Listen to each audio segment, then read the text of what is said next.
2 videos for you today, mostly because it's raining and I've got nothing better to do. So I'll record 2 now and then just publish one later on 6, 7 o'clock. That'll be the news, the gossip. There's quite a few stories. I didn't really want to mix that one up with this one, which is different. I think this is a juicy one. I think so anyway.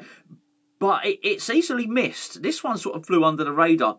There's a lot of things, a lot of comments that are said, a lot of small stories that when they happen in and around match day, they get missed because of the result and the goals and all of that sort of thing. So I think there's an awful lot going on in the world as well, isn't there? And, you know, all this stuff with Abramovich and Chelsea as well.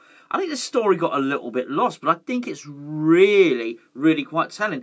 And the words have come from our manager, David Moyes, and I think he has revealed quite a lot with these comments. So you may have escaped you. They escaped me. Let me read it to you. I do warn you, bear with me, it doesn't flow that well, what he said. But you'll get the general gist. So if I skip parts of it, you just trust me on this if I paraphrase. He's talking about breaking things within the squad in order to keep climbing and achieving ambitions at West Ham. He said, I think by me talking about breaking it, it shows that I'm trying to get the balance right. I'm not burying my head in the sand. I'm not overly thinking about the next game or where we finish. I think he got that sort of wrong. Anyway, it doesn't matter. He said, I'm trying to see about West Ham growing, continuing to make it better. It's my conversations in the future with the owners, which I'm looking forward to see where we can take West Ham. Sorry, it's behind the camera. What are we trying to do? What are we trying to achieve? Because everybody can have one good year. What we have to try and do is make sure we have continued success. Nothing particularly profound about that. Nothing particularly surprising about it.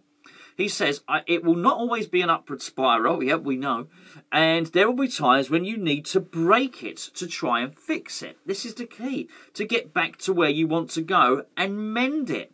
There are bits of that, we know. We need to become stronger in many departments. Hopefully we can look to build on that for the future. Okay, here's the point. It's the breaking it. This is it. I felt this is really quite clear here. What he's saying, it probably sounds quite ambiguous, but I thought it was clear. What he's saying here is, I believe he's saying I'm going to have to break the team up. I need to break things up for us to move forward.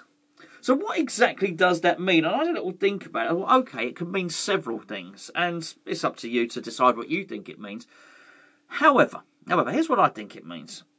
Let's start with the top. I think it means that he's got some aging players, and he's going to have to deal with that in terms of breaking. I think he's going to have to break up the team. Now, here's the point. He came in on the second stint and tried to get a tune out of us to save us from relegation. He did that. By his own admissions, we are further ahead than he expected us to be. I doubt he expected Aaron Cresswell to be as good as Aaron Cresswell was going to be. I know he saw him in the first stint, but, I mean, let's be fair. He's been remarkable. A lot of us thought, when Aaron Cresswell was handed his most recent contract, we thought, well, he's not been playing too well for a couple of years.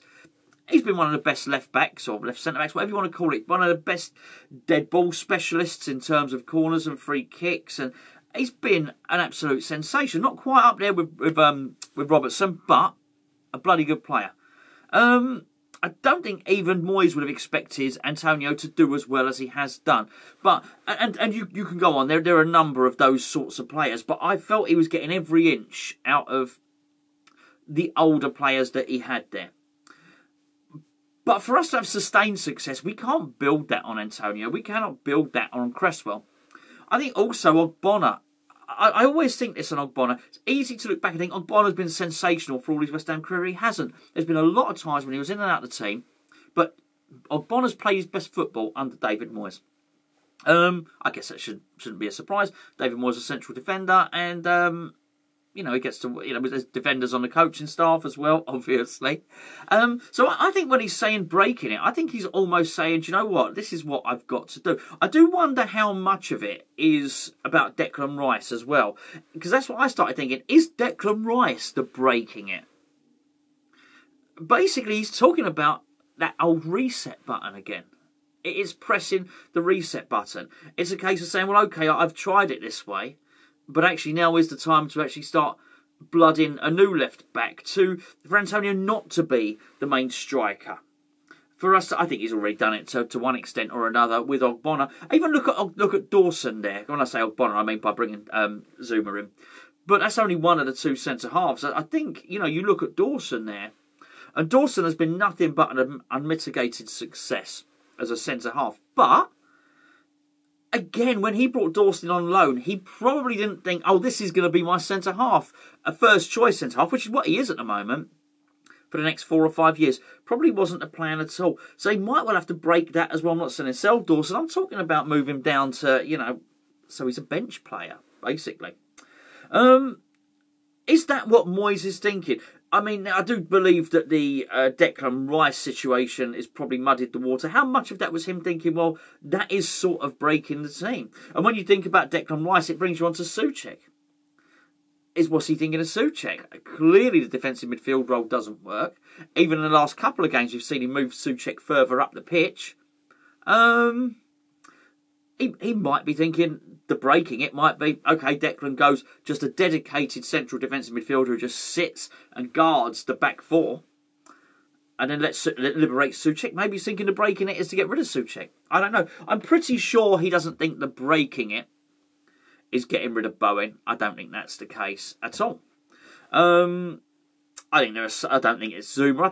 But when you start to look at it and you think, in terms of who does David Moyes see as West Ham players for the next 5 years, given, let's say, because we know he's got a long-term plan, and if he's got a long-term plan, it's pointless including Antonio and Cresswell in a long-term plan because they ain't going to play for the next 5 years. I think, well, certainly, if he wants Souček, then Souček would be a part of that. He's a good age, just turned 27. Zuma, we know. Bowen, yes. But you start to look around the team and you think, okay, I'm not so sure. Johnson, I think so, as a squad player, but I don't think Johnson is going to be his first choice fullback for the next 5 years. I think he'd be a squad player. I really do. The goalkeeper needs addressing. Now, I know this is just a sort of roundabout way of saying that we need to rebuild, and there's lots of, and we've discussed that, but it's really David Moyes saying it. We've said it, but this is him saying it. And I don't think when he's talking about breaking it, it's a case of, letting Ryan Fredericks go or Masuaku go, because I don't think they're massive parts of it, if that is what it is. I do think it's established first-team players. And I wonder how brave he's going to be. I don't know what the comment was about him, conversations in the future with the owners. I would really hope he's already had those conversations with the owners. I'd really hope that the owners and David Moyes know exactly what they want to do and pretty much, to a degree, how much they've got to spend. I understand, look, you're finishing 6th in the Premier League, you get more than if you finish in 10th. Of course, incrementally that may change. But more or less, I would hope David Moyes knows, look, I've got the money that I've not been spending recently, plus whatever money they were going to give me as my summer transfer budget. Anyway, I hope he knows that. I'm not sure what the owners have got to do with that in particular, because if all the owners got to do is give him the money, I expect him to decide whether he wants to replace Aaron Cresswell. That's not the job of the owners, that's the job of the manager. And I use Cresswell not as a detriment to Cresswell. I use him as a good example because he is bloody good. But he's the wrong age. He can't keep putting in performances like he does. And he's going to need to sort it out because, as you just saw, when we lose Cresswell, when we miss Cresswell, we're a bit crap, really, aren't we? I mean, he's a massive part of things. And that's a different argument, whether so much of your attacking threat should come from a defender is another subject entirely. I think you can, but I think Liverpool can have Trent Alexander-Arnold and Robertson being creators for one of them. Let's be fair, it's not the only way they create goals, is it? There's lots of people up front also create goals and some pretty good midfielders as well. So I just found it to be really interesting, really, really interesting, and particularly these comments have been plucked out of a press conference when he spoke quite a lot about Mikel Antonio and Mikel Antonio's workload.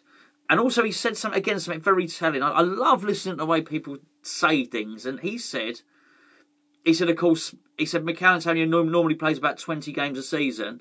We're trying to get more from him by working out a fitness regime. And of course he plays for Jamaica now. That was quite telling. that was really telling, just the way he said it, because it actually gave everything away, which is, hold on, when we first started doing this, when I first decided to convert him to a striker, which is what the conversation was about, that's the context of it, he wasn't playing for Jamaica. Of course, so he goes on to say, Mikel Antonio's playing for, of course, he's playing for Jamaica now, which means he's going to be more tired. The goalposts moved on that one. So breaking up the team, going to be really, really interesting. He's got a hell of a building job, and in many respects, I think the defining building job of his career. I remember when he took over at Everton, and he had been Preston manager, and they were terrible. They were at the bottom of the league. And he built a midfield pretty damn quickly of Lee Carsley and Thomas Gravesen. Couldn't tell them apart. They both looked exactly the same, by the way. One of them went on to play for Real Madrid. Amazing. And it wasn't Lee Carsley. And they got labelled the Dogs of War. And he did just enough to scrap and all the rest of it. And he kept them, Everton, as the Dogs of War. And then incrementally sort of changed it up, and another creative player. And I remember him, he'd bring in, he brought Pienaar in, not necessarily in this order. Seamus Coleman came over from Ireland, who was a creative right back. I remember him really chasing Leighton Baines, who of course is another really, really creative fullback, very much in the mould of Aaron Cresswell in that sense, actually. And then Arteta came in, and they just started to get a little bit more flair, but it was all done over a 10-year period. There was never this massive rebuild. It was just this hurried collection of the Dogs of War to get them out of relegation scrap. But they didn't do what we did. They weren't relegation contenders and then in Europe straight away. It took him a little while to do it, certainly. So I do believe this is the defining rebuild, and in many respects the only rebuild of David Moyes' career. When he went on to Man United, I think it was largely agreed, almost unanimously agreed, that Alec Ferguson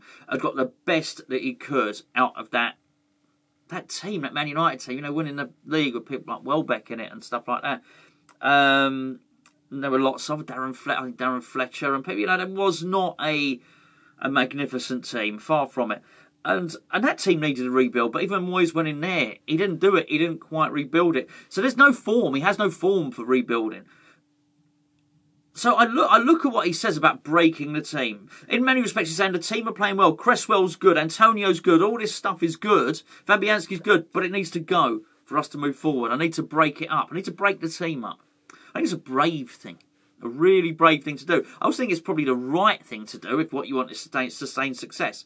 If what we want to do is be good again next season, then you can supplement it, add some players to it, and Cresswell's still your first choice left back, and Antonio's still your first choice striker. You bring in someone to supplement it, but I prefer what he's saying.